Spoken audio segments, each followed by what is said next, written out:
po ay sinyalis rin ng kahinaan ng ating Pangulo pagdating sa kanyang sa pagpapatupad ng mga gusto niyang gawin. Eto siya, nangangako na mag-iimbestiga ng korupsyon. Pero hindi ako nagdududa na yung pag-iimbestiga na yan ay uunahin pa rin ang Duterte administration. Either yung mga tao ng dating Pangulo o kung hindi, si dating Pangulo na rin mismo. Sa pinag-uusapan ng ating Pangulo, yung korupsyon. Pero wala tayong naririnig tungkol sa pangangasiwa ng kanyang pinsan doon sa mga kongresista na di umano ay may mga links o sila mismo ang kontratista sa mga proyekto sa flood control. What it comes down to is this. Ang daming pangako ng Pangulo na taon-taon hindi pinapatupad. Pero ito, binabarel ang sariling para hindi matupad ang pinapangako ang dati ng pangako. Marami lang siyang excuses. Marami lang siyang maituturo at sasabihin na, ay kasi hindi napasa ng Kongreso. Parang hindi niya pinsan yung nakaupo. Ngayon pa man, mayroon tayong pagkakataon, gawa nga ng dismissal ng impeachment case ni Vice President Inday, na mayroon din tayong konting silver lining paminsan-minsan. Kahit anong tutok ng administrasyon na ito, hindi nga nila ginagawa yung sa nickel, pero kahit anong tutok ng administrasyon na ito doon sa impeachment, natalo pa rin sila. Kaya't kaya natin pagpasensyahan yung mga tulad ng comedy spiel ni Madam Vice Ganda sa kanyang, ano ba tawag doon? Concert. Nakita natin na although nagpapatawa siya tungkol sa jet ski, sa ICC, sa South China Sea, sa dulo ng kanyang pagpapatawa, mayroon siyang banta. Huwag niyo kong subukan, mga PI kayo. Nahuli na po ang rason kung bakit mabigat yung kanyang joke, yung kanyang biro. Parang hindi nakakatawa ngunit mabangis ang dating. Talo sa impeachment talo sa Korte Suprema. At nakikita din natin yung lalim ng disappointment nila. Pero bakit malalim kung maaari naman nilang i-file next year, February 6, 2026? Ang tingin natin dito, hindi nakakayanin. Gawa nga ng hindi na po ito ang 19th Congress. Bago na po ang ilang mga kongresista at ang tanong, kung nagkabayaran para maisulong yung impeachment ni Vice President Inday nitong 2025, magagawa pa ba nila ng 2026? May pera pa ba? Ang sabi ni Congressman Toby Tiangco, naghihigpit si Pangulo sa pagre-release ng pera para sa ilang mga proyekto o budget ng ilang mga ahensya. Nagtatapang-tapangan lang ba ang ating Pangulo? O talagang magpapahigpit na siya sa mga kongresista? Either way, marami ang walang pag-asa na maisusulong pa rin ang pag-i-impeach kay VP Inday. Pero hindi rin natin nakakalimutan na grabe ang tutok dito sa political exercise nila sa pagtatanggal ng ating vice-presidente. Pero ang tutok sa economic development, tignan nyo nga, Hunyo, tinanggal na nga o inemasculate yung minerals law para hindi na po natin magagawa yung plano ng Pangulo pagdating dito sa nickel industry natin. So what does this mean? This is an administration at war with itself. Ang gusto ng presidente kahit paano may lip service siya dun sa mga pinangako niya, pero wala siyang tauhan na willing i-execute yung vision ng presidente. Yung presidente naman, he doesn't want to spend the kind of energy that is needed to replace the leadership that he does not have. Kung hindi ka magaling na leader, at least be a good administrator. Nag-follow up ka, tignan mo, kilatisin mo yung trabaho ng mga cabinet secretaries mo. Be on their backs. Kulitin. Make sure na mayroon silang accomplishment linggo-linggo, buwan-buwan. Pero kung masyadong tamad ang presidente o masyado siyang busy o hindi siya talaga kayang abalahin ng mga trabahong ganito, aba hindi ba mas maigi na Mr. President, over nyo na lang dun sa mas may kaya. Oo, alam ko may mandato kayo, pero you don't have it in you to exercise that mandate. You don't have it in you to be a leader, much less be a president.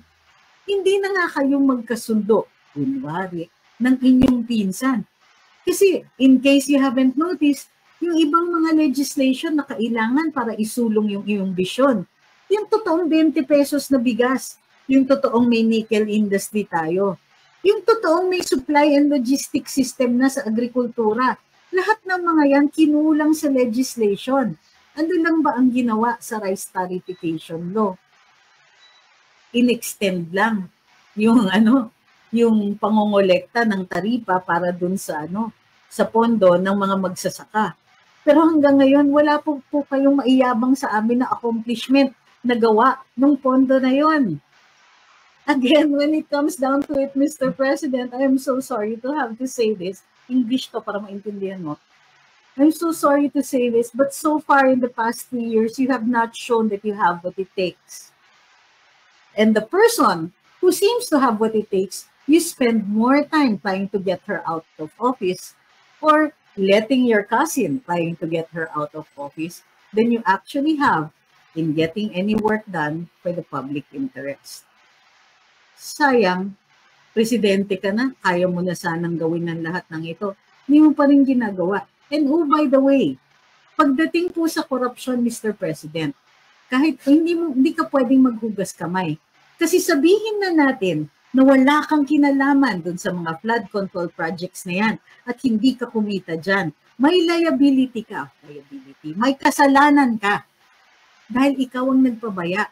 Bakit? Sa legislature lang po ba nangyayari ang korupsyon?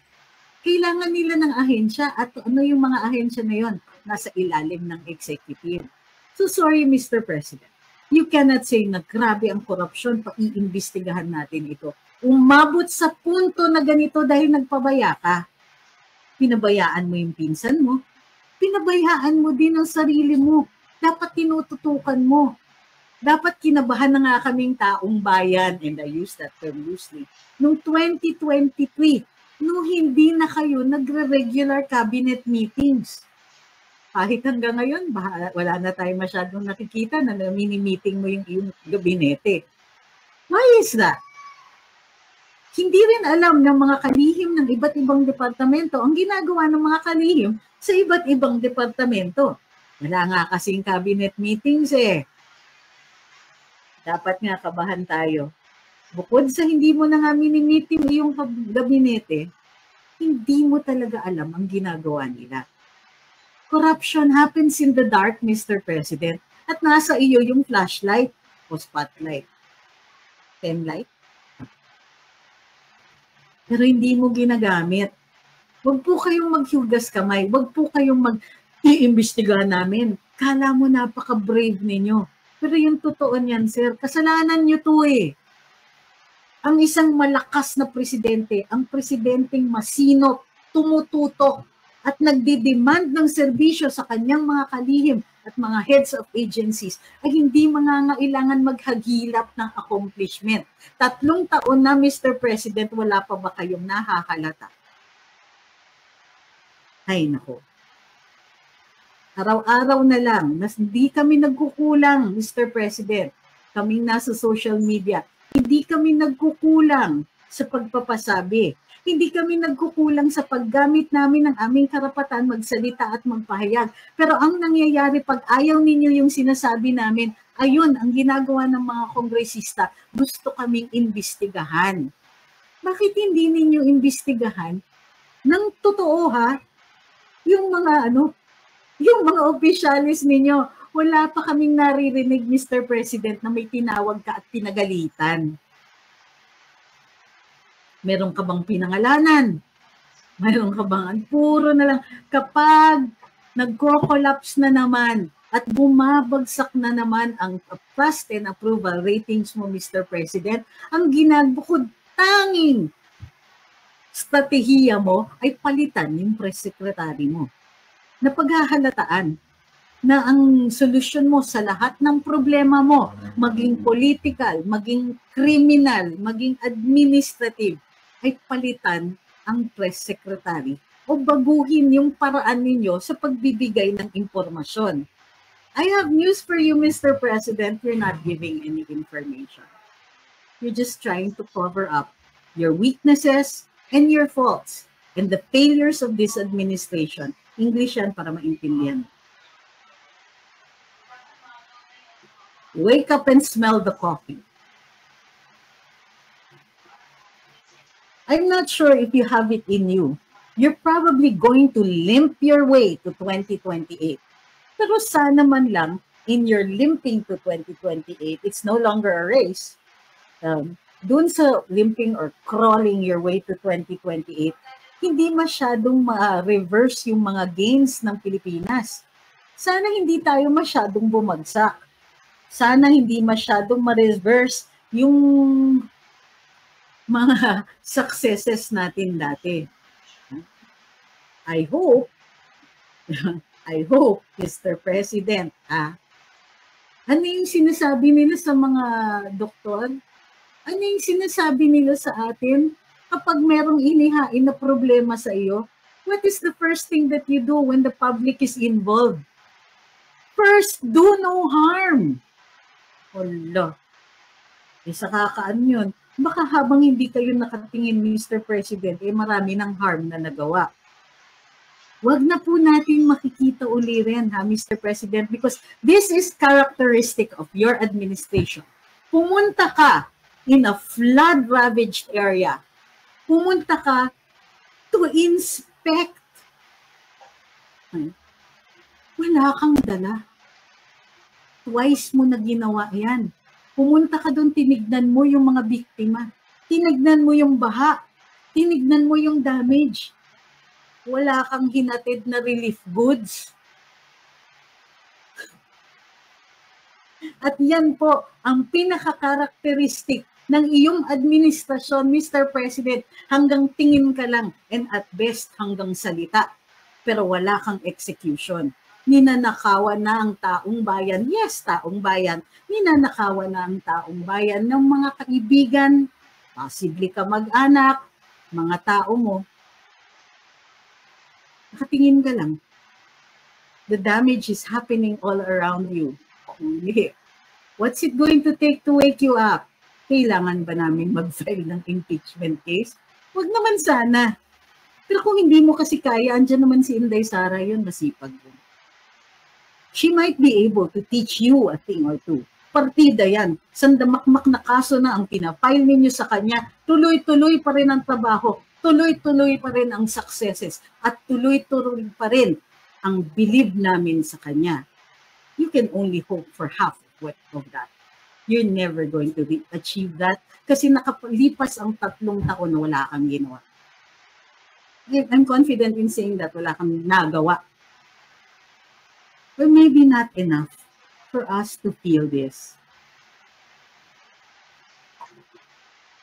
By the way, hindi ka na namin talaga kayang mahalin. Kasi habang nandun si Rodrigo Duterte at humaharap sa ICC, good luck kung ano ang tingin namin sa pamilya ninyo. Good luck kung marireverse pa yung I cannot think of the Filipino word for it, but the disdain that we feel for you right now. Beyond your incompetence is your hidden cruelty.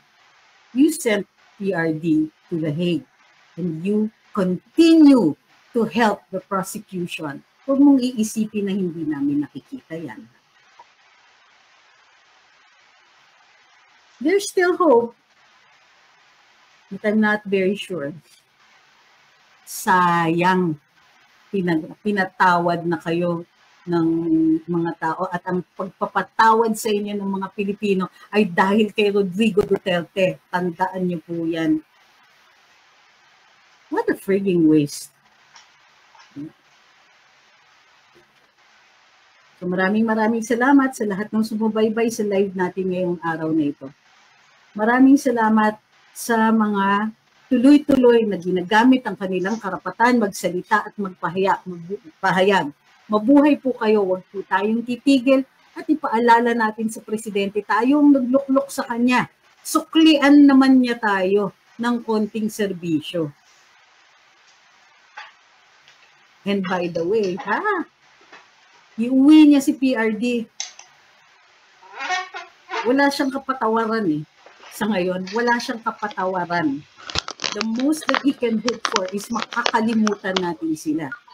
Pero kapatawaran, hindi. Sorry na lang. Nasa US, nasa ICC pa ang ating dating Pangulo. Maraming salamat po. Tandaan po natin.